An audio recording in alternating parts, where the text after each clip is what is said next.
merci d'être là pour cette séance de miséricorde.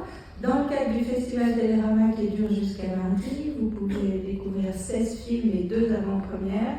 Il y aura plusieurs séances présentées ou discutées. Ce soir, c'est la première d'entre toutes avec Emmanuel Berdo, critique et écrivain de cinéma, que nous recevons régulièrement à l'Eldorado et qui est déjà intervenu sur Miséricorde il y a quelque temps en compagnie du cinéaste Clément Schneider. Ce soir, on va faire, je croyais, une brève introduction, mais au vu des 1500 pages du livre qui sont posées devant lui, ça va peut-être être un peu plus long que prévu. Mais ça ne fait pas peur aux gens. C'est moche. Est-ce que je te laisse la parole? Oui. Bonsoir à toutes et à tous. Quels sont ceux d'entre vous qui vont voir le film pour la première fois?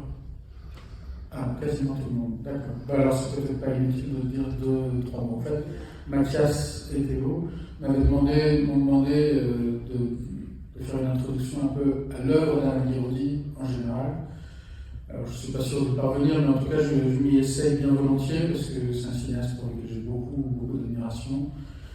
Et je pense être loin d'être le seul à considérer comme Miséricorde, que vous allez pour la plupart découvrir maintenant, et sans doute le film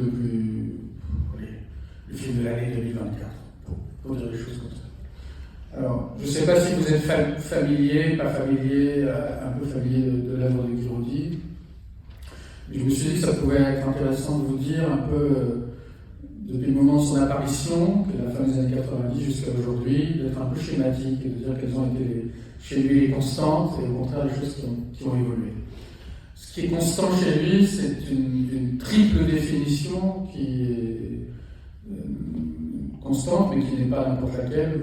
Vous allez en mesurer tout de suite la singularité, parce que c'est un cinéaste qui est d'origine avéronaise, et c'est quelque chose qui joue un rôle, alors pas précisément dans ce film-ci, mais il y a une inscription géographique dans le sud de la France qui est très frappante.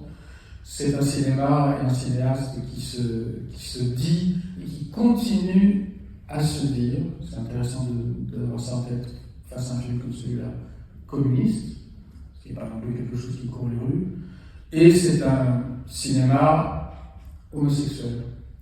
Mais avec cette particularité qui, je crois, lui appartient en propre, d'être un cinéma d'être l'œuvre de quelqu'un qui n'a jamais considéré que ce particularisme, justement, était un particularisme. C'est quelqu'un qui inscrit la question du désir homosexuel à l'intérieur de la sphère beaucoup plus large, qui est celle du désir en général, et donc du désir certes homosexuel, mais aussi hétérosexuel, etc. Bon. Alors les choses, ce qui n'a jamais bougé chez Guiraudie, depuis les 2 moyens-métrages qu'il a réalisés au tout début des années 2000 et qui l'ont fait surgir de manière assez spectaculaire sur la scène du cinéma français, qui sont Du soleil pour les gueux d'une part et d'autre part Celui de rêve qui bouge, c'est tous ces films mettent en scène un personnage masculin qui se promène, qui arpente un territoire et qui cherche quelque chose. Alors, je ne vais évidemment pas lire l'intégralité du livre, mais je voulais quand même dire une chose. Il se trouve qu'Alain Guiraudie est depuis une dizaine d'années maintenant également écrivain, et que son maître-livre est ce petit fascicule qui fait 1049 pages et qui s'appelle Rabelais-Ir. Rabelais-Ir, qui est un livre absolument extraordinaire dans lequel on retrouve beaucoup d'éléments de ces différents films, à moins que ce soit l'inverse, à moins que ce soit dans les films qu'on retrouve les éléments du livre. Et bien, un Rabelais-Ir, c'est exactement ça. C'est le personnage récurrent du cinéma de Guiraudie. Et la définition en est donnée, page 395. C'est un mec qui va à droite, à gauche. Mon livre part en morceaux. Un homme qui aime bien aller chez les gens. Donc on a toujours ça au centre du cinéma de Guiraudie. C'est un peu quelqu'un qui se promène, qui parcourt un territoire plus ou moins fermé. C'est un territoire, c'est très intéressant parce que c'est un territoire qui indifféremment peut être très localisé. C'est l'usine de Celui de rêve qui bouge, mais ça peut être aussi un territoire très ouvert, très vaste, comme le COS de Soleil pour les gueux. Et en même temps, mais ce territoire, il est parcouru dans tous sens, et à l'intérieur de ce territoire, ce type ne cesse pas de croiser les gens. Vous allez voir là, c'est vraiment, les gens n'arrêtent pas de se croiser.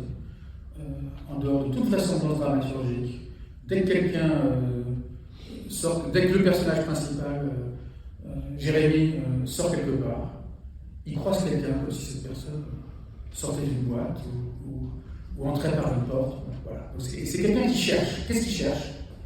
Je dirais deux choses. D'abord, il cherche à se faire une place dans un territoire qui n'est pas le sien, mais dont il aimerait qu'il devienne le sien. Et puis, il cherche parce qu'il essaie de répondre à... Il essaye de trouver un objet pérenne ou relativement pérenne pour son désir. Guiraudy, depuis toujours, c'est ça. C'est une espèce de tête chercheuse, on pourrait dire aussi de sexe chercheur, à la recherche d'un objet de désir. Mais ce qui est intéressant, c'est que c'est quelqu'un qui cherche, mais c'est toujours aussi quelqu'un qui poursuit, mais c'est toujours aussi quelqu'un qui est poursuivi. Là, vous allez voir, je ne vous en dis pas plus, mais ce Jérémy, il cherche, mais il est recherché. Donc on a toujours cette double dynamique, si on peut dire. Et dans un long métrage de Guiraudy, il y a un type qui est poursuivi par un autre. Au bout d'un moment, il se dit « je vais le poursuivre à mon tour ». Comme ça, ce sera la meilleure manière pour lui de ne pas me trouver. Bon, cette absurdité-là, de poursuivre un poursuivi, elle est au cœur de son travail. Bon. Ça, c'est vraiment l'histoire, je dirais, le canevas qu'il développe, qu'il reprend film après film. Et je dirais en l'épurant de plus en plus. En revanche, il y a des choses qui ont énormément évolué chez lui. J'en citerai quelques-unes, je ne vais pas trop. C'est quelqu'un qui a commencé avec un cinéma qui était dans lequel, disons, la dimension politique était très marquée. Ce communisme dont je parlais. Il était question de révolte de bergers, la fermeture d'une usine, des histoires d'argent, des histoires de rançon, des histoires de rébellion, voilà. Cinéma quand même très, très marqué politique. Et vous verrez que dans ce film, il est beaucoup moins marqué, étrangement. Non pas que ce film ne soit pas politique, mais s'il l'est encore, c'est d'une manière très différente de ce qui se jouait dans les premiers films. Les moyens métrages que j'ai cités, mais aussi les longs métrages. Voici venu le temps, pas de repos pour les voir. C'est aussi un cinéma qui a commencé du côté du merveilleux, du côté du conte, de la fable, avec des créatures, des créatures fantastiques, des Unai, je ne sais pas si vous connaissez, des bergers d'Unai par exemple, ou une monnaie impossible, une monnaie qui n'existe pas, qui s'appelle le Croban, et des gens qui avaient des noms impossibles comme, je ne sais pas quoi, Manjas Kébir, Saphir du Matin, Gaston Lumière, Johnny Gott, etc. etc. Pendant longtemps, on a été dans une espèce de pays de cocagne, comme ça, un monde un peu extraordinaire. Pas très loin de la bande dessinée, d'ailleurs, parce que c'est quelque chose dont Guiraudy parle souvent. Et puis, au fur et à mesure qu'il a fait des films, cette dimension, là aussi, en apparence en tout cas, a presque totalement disparu. Et les personnages se sont mis à s'appeler un peu comme vous et moi, c'est-à-dire là vous allez voir Jean-Marie, Jacques et d'autres, j'oublie les prénoms, peu importe.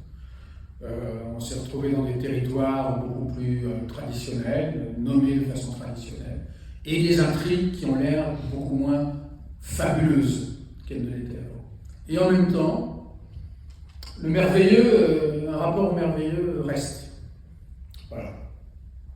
En quelques mots, ce qu'on peut dire en introduction à ce film, qui, moi je trouve, je pense que vous l'avez compris, je considère, mais je pense que je suis pas avec le seul, que c'est aujourd'hui des cinéastes français en pleine possession de leurs moyens, si ça veut dire quelque chose, c'est sans doute aujourd'hui plus grand, parce que,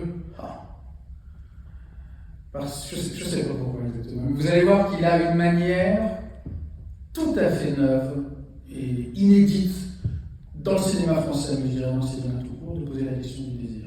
Voilà. C'est un cinéaste qui ne soumet en aucune manière la question du désir à des impératifs de dramaturgie ou à des impératifs de séduction. Voilà. Comment on fait exister le désir si on décide qu'il peut surgir à n'importe quel moment et mettre en jeu n'importe quel corps, quel que soit leur sexe, leur condition sociale ou leur âge.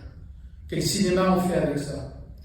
Sachant qu'en général, dans un film, c'est quand même beaucoup le désir qui circule entre les personnages, qui décide des bifurcations ou des directions que prend l'histoire.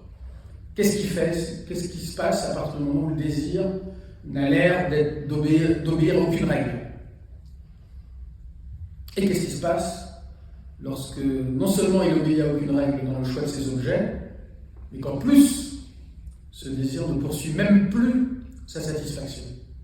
Lorsqu'il est tous azimuts, et en plus, il se satisfait de n'être que désir. Voilà. Alors là, on bascule dans un monde qu'à mon sens, on n'a pour ainsi dire jamais vu, et qui est celui de la miséricorde.